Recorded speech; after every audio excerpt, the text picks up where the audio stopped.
défenseurs et attaquants ont évolué séparément sous les ordres de Calleja et de Cavalli. Ensuite, ce sont les coups francs et les pénaltys qui ont été travaillés par l'ensemble du groupe. Enfin, un match d'un quart d'heure est venu mettre un terme à cet entraînement, comme les autres. On a évolué de la même façon que pour un match de championnat. On a essayé de bien disséquer un peu le jeu de Marseille plutôt qu'autre chose, de travailler plutôt le psychique et le mental que le physique. Incontestablement, l'OM et sa pléiade d'internationaux seront difficiles à museler. Une vigilance de tous les instants sera donc indispensable afin d'éviter la casse. C'est en tout cas le sentiment de Serge Gobert, le dernier rempart ajaxien qui s'apprête à vivre une soirée mouvementée. Bon, c'est évident que c'est une super équipe, on ne peut pas parler d'individualité, je crois qu'ils sont tous capables de marquer, de commencer par Papin et Waddle et tous, et même derrière, je crois qu'ils participent tous à l'offensive et il faudra se méfier de tout le monde. C'est assez délicat dans la mesure où si cette équipe-là est à 100% de ses moyens ou dans un grand jour, on a très peu de chances de remporter le match. Mais si l'OM vient un peu pas bien dans sa tête ou mal dans sa peau, si vraiment on peut réaliser quelque chose, on va le saisir. Ouais. Chauffé à blanc, le public de Mezzavia pèsera de tout son poids pour tenter de combler une partie du fossé qui existe entre les deux équipes. À 20 h, ils seront 12 000 à rêver au miracle. Si on n'est pas motivé pour ce match-là, on ne le saura jamais. Je pense que l'équipe est prête et je pense qu'on fera plaisir à notre public. Alors justement, le public, il risque de jouer un rôle important dans cette rencontre. Qu'est-ce que vous attendez de lui ? Ben moi, j'ai eu l'occasion de le dire, il faut que ce soit une fête et que le public nous porte pendant 90 minutes, quoi qu'il arrive. Je pense qu'on sait qu'on rencontre une des meilleures équipes européennes, donc on aura bien besoin de tous les encouragements demain soir. Le GFCA devrait pouvoir aligner sa meilleure formation pour essayer de contrer l'Olympique de Marseille. Victime d'une talonnade en début de semaine, Laurent Mousil a rassuré son entraîneur lors d'un dernier essai effectué ce matin. Sauf problème de dernière minute, l'attaquant ajaxien tiendra sa place.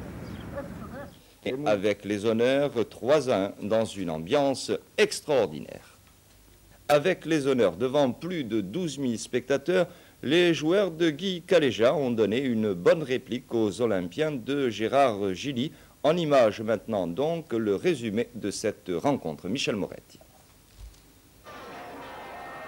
Ambiance d'enfer pour match de gala. Samedi à 20 h, la foule est chauffée à blanc lorsque les deux équipes pénètrent sur le terrain. Jamais le stade de Mezzavia n'avait connu une folie pareille. On s'attendait à une affluence record. Cette fois, la réalité dépasse toutes les espérances du trésorier du club. 12, 13, 14, 15 000. Combien sont-ils au moment du coup d'envoi? Peu importe, ceux qui avaient promis l'ambiance Coupe d'Europe ont gagné.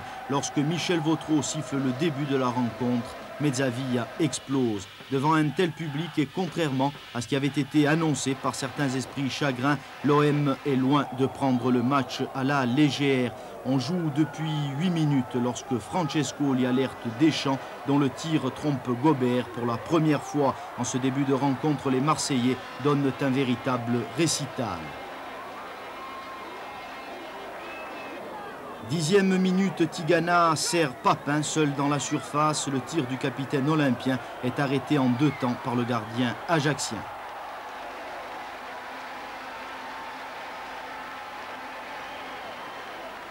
Peu après, c'est Waddle qui sème la panique à la suite d'une action menée avec Papin et Tigana. L'attaquant anglais place un tir canon au-dessus.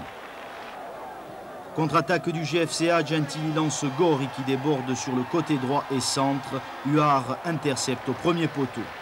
Victime d'un pressing ininterrompu, les Rouges vont céder une deuxième fois à la 17e minute. Tigana ouvre pour Deschamps dont le tir croisé ne laisse aucune chance à Gobert. L'OM est à 2 doigts de récidiver à la suite d'une attaque menée sur le côté gauche. Papin à bout portant échoue sur Gobert. Fort de son avantage, Marseille lève le pied. Ajaccio en profite à la 38e minute. Lamont alerte Pastinelli, crocheté par Deschamps. Barros tire le coup franc, repris de façon magistrale par Echele qui crucifie Gaëtan Huard. À cet instant, Mezzavia est dans un état indescriptible.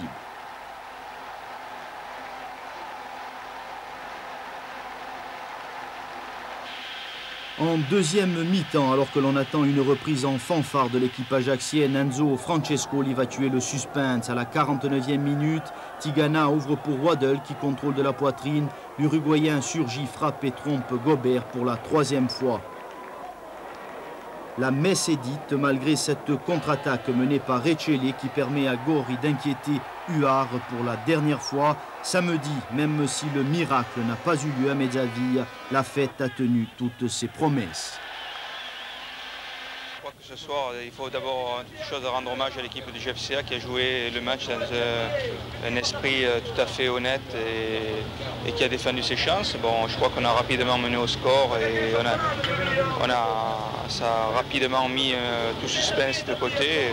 On a joué un match sérieux face à une équipe qui a joué un match, je le répète encore une fois, digne de toute éloge. Il y en a dans les vestiaires quand même qui veulent aussi gagner la Coupe de France. Moi je leur dis, c'est surtout la Coupe d'Europe qu'il faut gagner. Mais eux, ils aiment bien la Coupe de France. En fait, je crois que c'est Papin, la bise à Mitterrand, ça lui a tellement plu qu'il veut recommencer. Je suis certainement déçu de l'élimination, mais ce qu'il faut reconnaître aussi, c'est que Marseille, par sa grande maturité tactique et technique, a su faire la différence à des moments quand même psychologiques du match.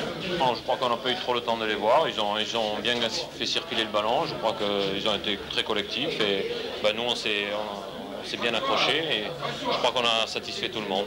Racontez-moi un peu ce but, comment il s'est passé, vu par vous. Bon, il avait coup franc à côté de Bois de Marseille, et Barros il le coup franc, moi je m'engage, je suis plus haut que tout le monde et je passe le ballon. Tout simplement. Ouais, tout simplement, parce que bon, je sais qu'il de la tête, c'est fort de la tête.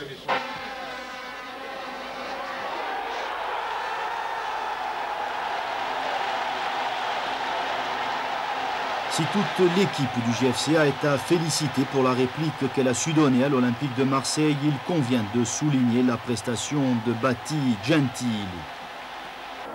Une fois de plus, le libéro ajaxien a démontré l'étendue de son talent. Dès le début du match et 90 minutes durant, il a évolué sur le même rythme que ses prestigieux adversaires. Sûreté de placement, détermination des interventions, efficacité des passes, précision dans la relance. Samedi, la classe de Bati Gentili a éclaboussé le public. À elle seule, la prestation du libéro ajaxien valait le déplacement.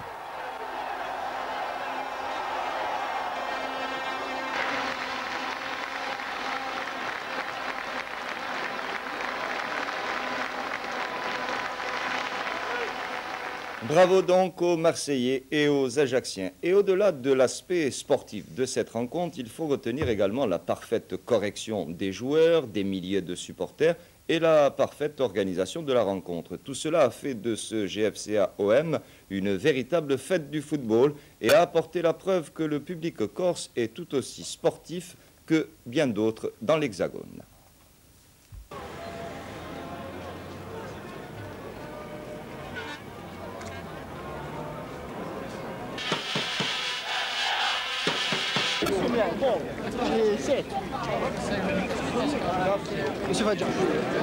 Les forces de l'ordre n'avaient pas lésiné. Police nationale, CRS et gendarmerie étaient mobilisés.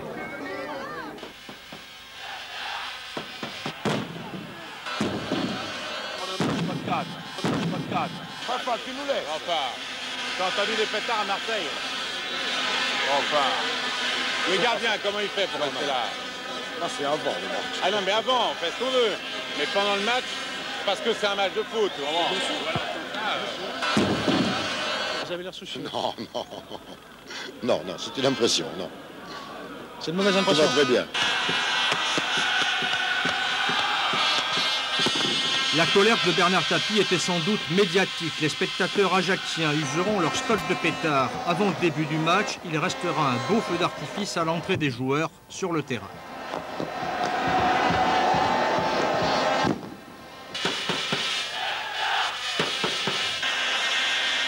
Le ballon du match arrive de haut, 1500 mètres. C'est l'altitude de largage pour les 3 parachutistes du Paraclub d'Ajaccio.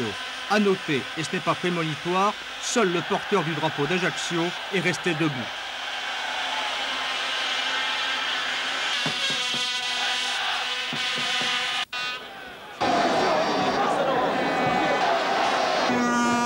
Une centaine de journalistes, photographes et caméramans ont reçu une accréditation. 28 lignes de téléphone ont été demandées par la presse.